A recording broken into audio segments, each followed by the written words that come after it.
All right, back here with Kliq. This is the Kevin Nash podcast, and it's time for you. It is time for you to have access to Kevin. Hashtag Ask Nash is how you do this on Twitter.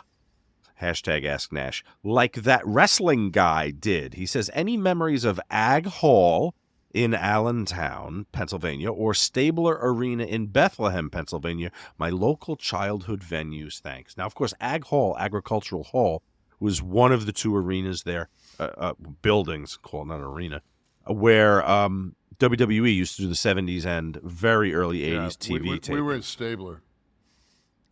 That's where in Stabler Arena is where I came in late,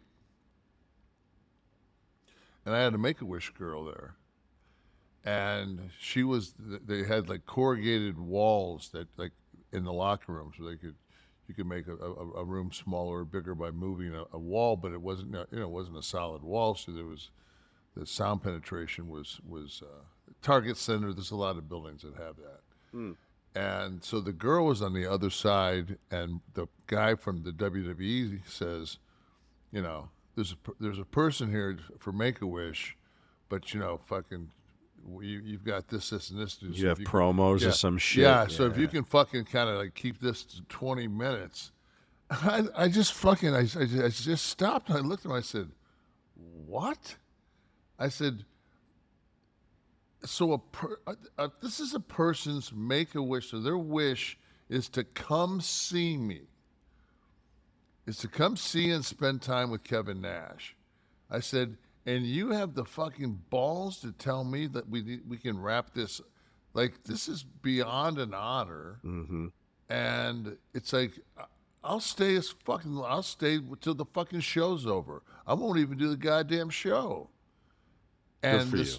And this girl heard it. Mm. She heard the whole thing. And they didn't say a word to me. And then when she passed, her mother told me the story. And it was one of those moments where I said, well, number one, it wasn't like, well, thank God I didn't, because I'm not that guy. It's just like, I'm just not that guy. So you would never not have got that response from me, but it was just it made it that much more special for her. It was almost like I chose this guy. Obviously this was a good choice.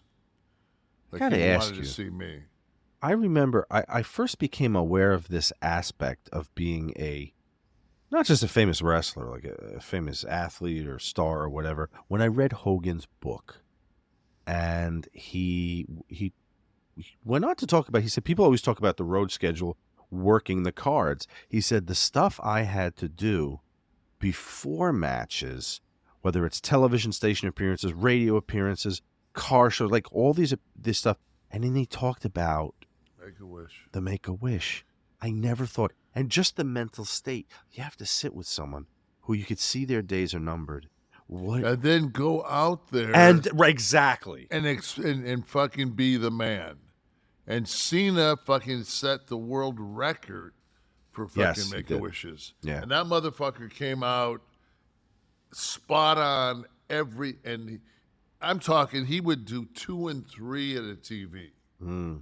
He would do it, and he was so good at it and such a fucking kind person that he would always make sure that there would never be, like, one of them wouldn't see that he was spending time with, he always made each one specifically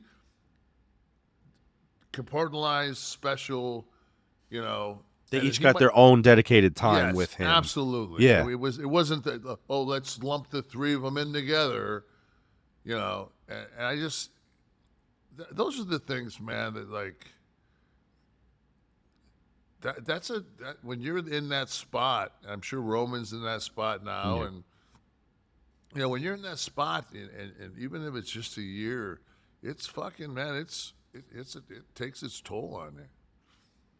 So gratifying in so many ways, but torture in other ways, because like you said, a lot of the parents will keep in touch, and you're going to get that email or that phone call. Yeah, and then we did a thing that was oh God, I can't remember it's in my it was like a Make-A-Wish for adults, And there was a lady in St. Louis named Erin,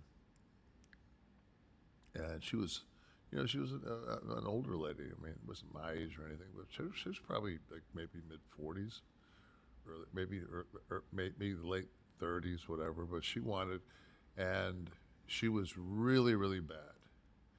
And and I was working like independence at the time. I wasn't even working with one of the federations. And somebody reached out to me. I want to think it's called Stella's Wish, maybe.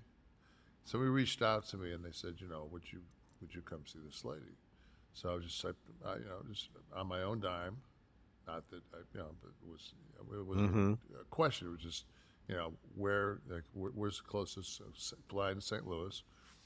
And I believe her son or somebody in the family came and got me, and we went to the hospital, and she was just so gray and so drawn. And when I walked in the room, nobody smartened her up that I was coming, and just to see, by the time I left, as I was up on the bed with her, and she was like in my against my shoulder, and like people had taken some pictures, and like the picture of her when I got there and the picture of her when I left was like looked like somebody had spray tanned her, and she actually got out. She got out of the hospital. Oh wow. Like she made a little kick out, and then of course she didn't make it, but but it was one of those things where people say, what's your favorite match of all time? That's my favorite. That's the shit that fucking Makes it all worth it. yeah. Excellent.